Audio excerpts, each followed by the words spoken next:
Good morning, students. Welcome back to the new session of learning in this lockdown period.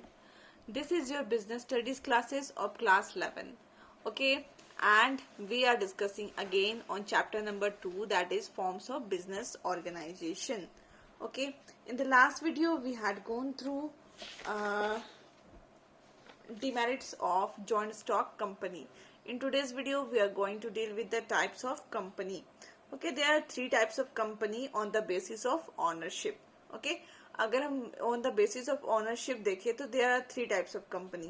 पहला है private company, दूसरा है public company and third is one person company. ठीक है, तो what is private company? Private company as per section 268, ठीक है, ये सेक्शन याद रखिए, 268 ऑफ इंडियन कंपनीज एक्ट 2013 कहती है कि प्राइवेट कंपनी का मतलब होता है वैसे कंपनी जिसका मिनिमम पेड अप कैपिटल है 1 लाख, ठीक है, जिसका minimum paid up capital is of 1 lakh rupees.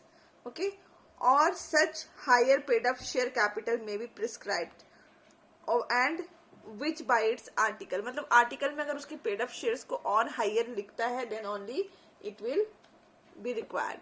Okay, अब तीन चीजें बताई जाती हैं प्राइवेट कंपनी के बारे में. पहला तो है restrict the right to transfer it shares. हमने देखो अभी जॉइंट स्टॉक कंपनी में पढ़ा था कि जो शेयर्स होते हैं वो ट्रांसफरेबल होते हैं, but in case of private company it is not transferable. ठीक है, it strictly restrict the right to transfer of its share. ठीक है, तो ये कहता है कि आप शेयर्स नहीं ट्रांसफर कर सकते हैं. Then limit the number of its member to 200. ठीक है, और उसका जो लिमिटेशन होता है नंबर ऑफ मेंबर्स में वो 200 में आकर के रुक जाता है. Provided that where two or more peoples hold one or more shares in company joining, they shall for the purpose of this clause treated single members. ठीक है, मान लो एक ही मेंबर जो है, ठीक है, जैसे एक मेंबर है वो बहुत सारे शेयर्स को होल्ड किया हुआ है तो उसको हम लोग एक ही मेंबर मानते हैं. That is why this clause is treated. Okay, and third is prohibits any invitation to public to subscribe for any securities of the company. ये क्या है, ये पब्लिक से शेयर इशू के थ्रू नहीं लेती है. That is why it prohibits the public, मतलब पब्लिक को रिस्ट्रिक्शन होता है, पब्लिक नहीं आ सकती है इनके सिक्योरिटी में, पब्लिक पैसा नहीं लगा सकती हैं, वो पब्लिक को अपने यहाँ पे आने से रोक देती हैं. ठीक है, थर्ड. अब हम लोग देखते हैं सेकेंड इज पब्लिक कंपनी. अब पब्लिक कंपनी कौन से सेक्शन के तहत होता है? Section 271 of Indian companies act 2013. ठीक है, public company means a company which is not a private company. Public company वैसे कंपनी को बोलते हैं जो कि प्राइवेट कंपनी नहीं है, and that is public company. ठीक है, इनका मिनिमम पेड ऑफ शेयर होता है 5 लाख रुपीज. इनका कितना था? 1 लाख था. इनका कितना है? 5 लाख है. और सच हायर कैपिटल में बी प्रिस्क्राइब्ड. ठीक है, और भी हायर कैपिटल्स जो भी उनके articles of association and memorandums में जो भी लिखे होंगे वो भी प्रिस्क्राइब हो सकते हैं.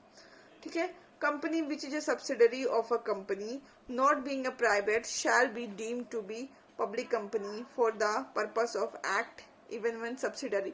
सब्सिडरी कंपनी का जो कंसेप्ट है हम लोग बाद में सीखेंगे, बस इतना ही अभी आपको जानना है इसमें. ठीक है, next is one person company. अभी जो हमने हाल में ही एक्ट हुआ है 2013 में, the act 2013 act introduces a new type of entity to the existing list. जो भी एग्जिस्टिंग लिस्ट है उसमें है ना एक न्यू टाइप की कंपनी को भी जोड़ा गया है इन 2013. इसकी फुल फॉर्म भी लिखने को आता है, ONC लिखा रहेगा और उसका फुल फॉर्म आपको लिखना पड़ेगा. That is one person company.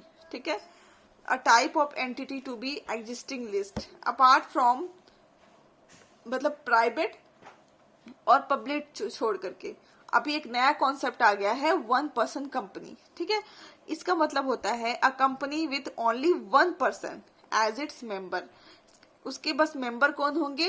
एक ही पर्सन होंगे. ठीक है, C and one company means a company with only one person as its member। अब ये कौन सा सेक्शन बोलता है? सेक्शन 3(1) ऑफ 2013 एक्ट कहता है कि ये ऐसा कंपनी है जहां पे सिर्फ एक ही पर्सन मेंबर है। ठीक है। Next we are going to see the privileges और benefits of private company over public company. मतलब प्राइवेट कंपनी का क्या क्या बेनिफिट है as compare to public company. Okay, पहला है a private company can be formed with only 2 members. ठीक है, प्राइवेट कंपनी का जो मिनिमम नंबर ऑफ मेंबर्स होता है वो सिर्फ 2 होता है। अगर हम पब्लिक कंपनी की बात करें तो उसका मिनिमम मेंबर्स होता है 7। ओके, इनका 7 होता है, इनका सिर्फ 2 होता है। ठीक है, तो ज्यादा इजी है कि आप प्राइवेट कंपनी खोल सकते हो सिर्फ 2 मेंबर्स के साथ, और यहाँ पे अगर खोलना है तो मिनिमम एटलीस्ट 7 होने चाहिए। Okay, a private company must have at least 2 directors whereas public company must have minimum 3 directors। Private company को एटलीस्ट 2 डायरेक्टर्स चाहिए, लीगली रिक्वायरमेंट में की मैं बात कर रही हूँ। वेरस जो पब्लिक कंपनी है उनको क्या चाहिए? 3 डायरेक्टर्स चाहिए। It is not compulsory for the private company to maintain index of its member. ठीक है, whereas it is mandatory for public company to maintain the index. Index समझते हैं ना, कंटेंट। ठीक है, तो ये प्राइवेट कंपनी में जरूरी है कि आप क्या करें? मेंबर्स का इंडेक्स बनाएं। ठीक है, बल्कि जबकि ये जो पब्लिक कंपनी है उसमें ये बिल्कुल भी मैंडेटरी नहीं है। ठीक है, कि आप मतलब प्राइवेट कंपनी में इट इज नॉट कंपल्सरी। ठीक है, इसमें कंपल्सरी नहीं है कि आप इंडेक्स बनाएं, बट पब्लिक कंपनी में मैंडेटरी है। मैंडेटरी मतलब होता है compulsory to make an index. Okay, fourth is a private company can issue loans to its directors without prior permission to government। जो प्राइवेट कंपनी होती है वो अपने डायरेक्टर्स जो होते हैं, दो डायरेक्टर्स चुने गए हैं, तो डायरेक्टर्स को लोन इशू कर सकते हैं। ठीक है, लोन इशू कर सकते हैं बिना गवर्नमेंट के परमिशन लिए। ठीक है, but in case of public company उनको लोन इशू करने से पहले गवर्नमेंट से परमिशन लेना कंपलसरी है। Okay, then fifth is it is not compulsory for a private company to hold a statutory meetings and file a statutory report with the registrar। ठीक है, तो जो कंपनीज होती हैं उनके लिए बहुत सारा रूल्स गवर्नमेंट ने बना रखे हैं, तो इट इज कंपलसरी, उनके लिए कंपलसरी होता है कि वो क्या करें? स्टेटरी मीटिंग्स होल्ड करेंगे। ये मीटिंग्स होती हैं मतलब पूरे साल भर में या तो 3 बार या तो 2 बार मतलब तय रहता है कि ये होना है। ठीक है, तो स्टेटरी मीटिंग्स लेना पड़ता है, उनको अपना स्टेटरी रिपोर्ट्स फाइल करना पड़ता है रजिस्ट्रार के सामने। बट पब्लिक कंपनी के केस में ये बिल्कुल भी जरूरी नहीं है।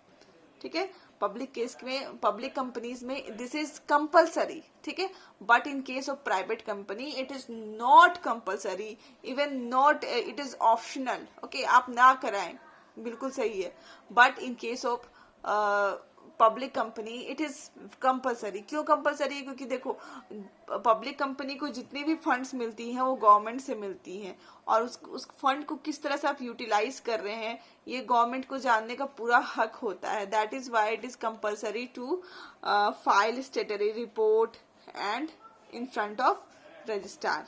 ठीक है, 6 is there are no restrictions on the numbers, appointments and remuneration of government or private company। ठीक है, कितने गवर्नमेंट होने मतलब कितने डायरेक्टर्स होने चाहिए। ठीक है, उनको क्या रेमुनरेशन मतलब होता है सैलरी, क्या सैलरी उनको मिलेगा। ठीक है, उनका अपॉइंटमेंट कौन करेगा, तो ये सब की कोई रिस्ट्रिक्शंस नहीं है इन केस ऑफ प्राइवेट कंपनी। लेकिन जब आप गवर्नमेंट की डायरेक्टर्स की अपॉइंटमेंट करते हैं इन केस ऑफ पब्लिक कंपनी, तो उसका सारा जो जीमा है वो गवर्नमेंट के पास होता है कि उसको कैसे रिक्रूट करना है, क्या क्या रिस्ट्रिक्शंस हैं, कैसे अपॉइंटमेंट देना है, कितने नंबर ऑफ डायरेक्टर्स होने चाहिए, उनका रेमुनरेशन क्या होना चाहिए। Everything is decided by government, so there is a restriction. It is not necessary for a private company to issue a prospectus। Okay, तो prospectus क्या होता है? Prospectus is a detail और it is a content, okay, which describes about the company। Company के बारे में जितने भी contents होते हैं, जितने भी descriptions दिए रहते हैं, सब prospectus में होता है। ओके, तो प्राइवेट कंपनी में it is not necessary to issue the prospectus, मतलब प्राइवेट कंपनी में प्रोस्पेक्टस इशू करना जरूरी नहीं होता है. But in case of public company it is essential. You must have to what issue a prospectus. Okay, then last, private company can commence its business after getting certificate of registration. ठीक है, private company को एक बार certificate of commencement मिल जाती है, ठीक है, certificate of registration मिल जाती है, तो वो अपना बिजनेस स्टार्ट कर सकते हैं. ठीक है, प्राइवेट कंपनी कैन कमेंस इस business after certificate of registration. Private company कब स्टार्ट करती है business? After getting certificate of registration. Okay, whereas public company can start business only after the certificate of commencement of business. अभी मैं हम लोग ये पढ़ेंगे कि कैसे, मतलब इसका नेक्स्ट टॉपिक तो हमारा यही है कि हम कंपनी की रजिस्ट्रेशन कैसे करते हैं. ठीक है, कौन कौन से स्टेप्स होते हैं, तो 3-4 स्टेप्स होते हैं. तो ये जो प्राइवेट कंपनी होता है वो पहला जो स्टेप है सर्टिफिकेट ऑफ रजिस्ट्रेशन, उसके बाद ही अपना बिजनेस शुरू कर देते हैं. लेकिन पब्लिक कंपनी जो होती है वो जब तक सर्टिफिकेट ऑफ कमेंसमेंट नहीं मिल जाता है तब तक अपना बिजनेस स्टार्ट नहीं कर सकती हैं. Okay, so guys, that's all in today's video. Hope you're learning well and thank you. Stay safe.